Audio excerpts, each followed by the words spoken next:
Sallallahu ala Muhammad marhaba. Sallallahu alaihi wasallam.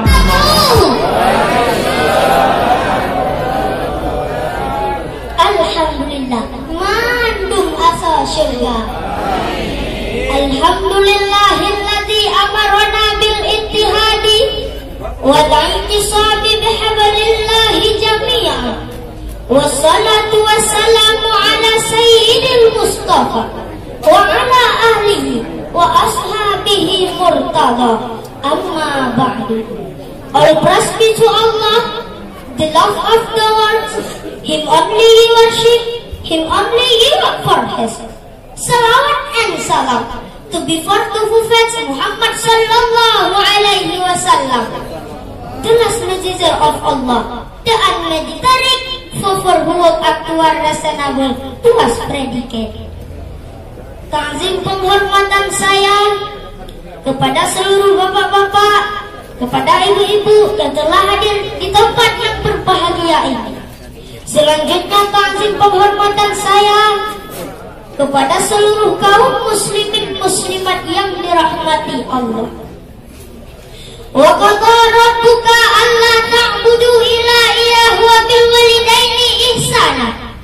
Imma yablughanna kibara ahadahuma aw kilahuma fala taqul lahumā uffin wa la tanharhumā wa qul lahumā qawlan karīmā.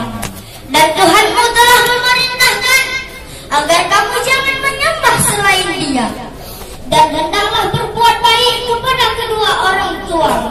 Jika salah seseorang di antara keduanya atau kedua-duanya sampai berusia lanjut dalam pemeliharaanmu, maka sekali-kali janganlah engkau mengatakan kepadanya perkataan dan janganlah engkau membentakkannya, dan ucapkanlah kepadanya perkataan yang baik. Kaum muslimin muslimat yang dirahmati Allah, ibu adalah sosok wanita yang paling mulia hatinya. 9 bulan 10 hari kita berada dalam kandungannya.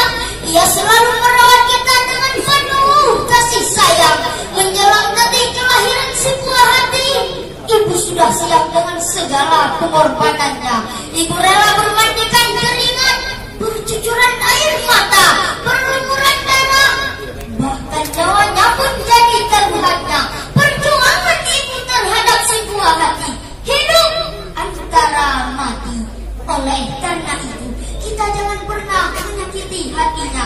Kita jangan pernah menghancurkan keinginannya untuk menjadikan kita anak yang soleh. Bahkan janganlah pernah menyakiti dirinya, walaupun dengan ucapan kata-kata bila semua terjadi, sungguh anak itu akan celaka. Ingatlah, ridhonya Allah karena ridhonya orang tua, murkanya Allah karena murkanya orang tua. Kanaan ditenggelamkan di dalam banjir, itu akibat murka kepada kedua orang tuanya. Al-Qamah, sahabat Nabi yang saleh, tetapi sulit ketika keluar ruhnya, ketika hendak meninggal, itu akibat murka kepada kedua orang tuanya. Mawin kundang bersama bahteranya menjadi madu, itu akibat murka kepada kedua orang tuanya. Catatan sejarah telah memberikan iktibar kepada kita semua. Maka tidak ada kebahagiaan di dunia sampai akhirat tanpa ridhonya orang tua. Terlalu jauh, terlalu jauh, teringat ibu yang selalu membanggakanku. Terlalu jauh,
atas.